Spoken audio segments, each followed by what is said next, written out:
Pernah lihat laporan keuangan perusahaan? Kelihatannya kan rumit banget ya. Tebel, penuh angka, dan jujur aja kelihatan agak ngebosenin. Tapi gimana kalau saya bilang dokumen ini sebenarnya bukan sekedar tumpukan kertas. Ini tuh sebuah cerita. Cerita yang ditulis dengan super hati-hati, ngikutin serangkaian aturan yang ketat banget. Yuk kita bedah bareng-bareng.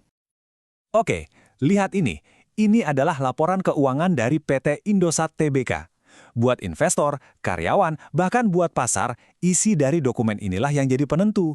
Keputusan-keputusan besar diambil berdasarkan data di sini. Jadi, ini bukan cuma tumpukan angka, ini tuh rapor kesehatan sebuah perusahaan raksasa. Nah, pertanyaannya kan, gimana cara nulis cerita ini? Siapa yang bikin aturan mainnya?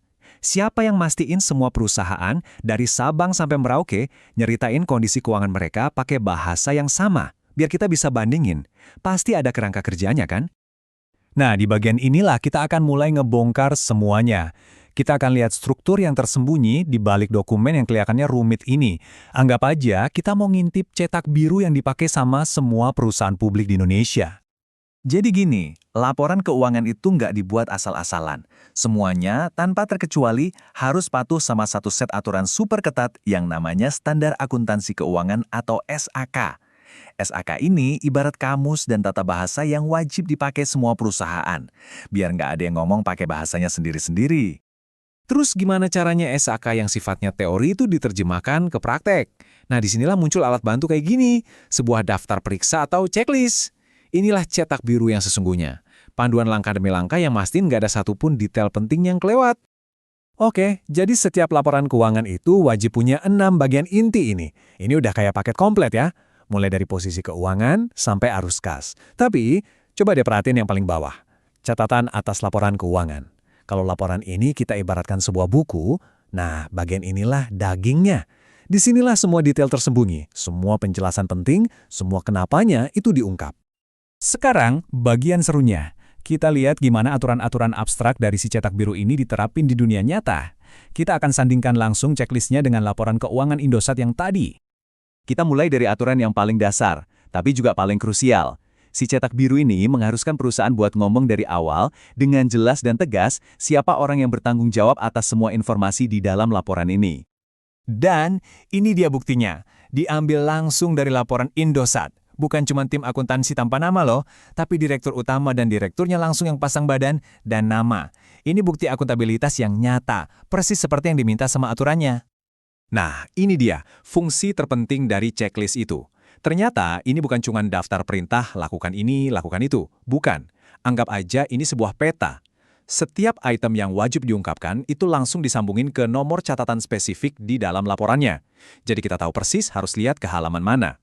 Coba lihat tabel ini. Checklistnya minta gambaran umum perusahaan dan langsung ngasih tahu itu ada di catatan 1A. Pengen tahu kebijakan akuntansi yang dipakai? Gampang, buka catatan 2. Ini tuh bener-bener kayak daftar isi super detail. Oke, kita tes ya, peta ini. Pura-puranya kita investor nih dan kita pengen tahu soal utang jangka panjang perusahaan. Di laporan setebal ratusan halaman ini, kita harus mulai dari mana coba? Nah, kita nggak perlu nebak-nebak atau baca dari halaman pertama.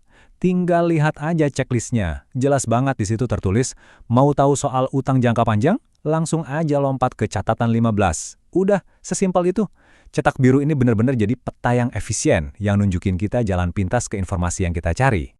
Dan sistem pemetaan ini, sistem peta ini, berlaku buat semuanya. Serius, setiap detail keuangan yang penting itu punya penunjuk jalannya sendiri di dalam cetak biru ini. Nggak ada yang dibiarin ngambang. Ini beberapa contoh lagi. Mau tahu siapa aja jajaran manajemen kuncinya? Checklist bakal ngarahin kita ke catatan 27. Penasaran gimana cara mereka ngitung laba per saham? Jawabannya ada di catatan 2P dan 20. Ini adalah sebuah sistem yang memang dirancang untuk transparansi total. Oke, jadi pertanyaannya, buat apa sih semua aturan ribet ini? Buat apa ada checklist segala? Kenapa sistem yang terstruktur ini penting banget? Ternyata dampaknya jauh lebih besar dari sekedar bikin dokumen jadi rapi. Jadi intinya tuh ini, semua sistem ini dibangun untuk menciptakan kepercayaan lewat 3 pilar utama. Pertama, transparansi, biar nggak ada yang ditutup-tutupin. Kedua, komparabilitas, biar kita bisa ngebandingin apple to apple antara satu perusahaan dengan yang lain. Dan yang terakhir, akuntabilitas, karena para pemimpinnya harus mempertanggungjawabkan setiap angka yang mereka tulis. Pada akhirnya, ini yang paling penting untuk diingat. Laporan keuangan yang tadinya mungkin kelihatan menakutkan, sebenarnya bukan labirin yang sengaja dibuat buat bikin kita pusing. Justru sebaliknya, ini adalah sebuah perpustakaan. Dan checklist yang kita bahas dari tadi, itulah katalog atau indeksnya, yang sengaja dirancang untuk membantu Anda menemukan informasi dengan cepat.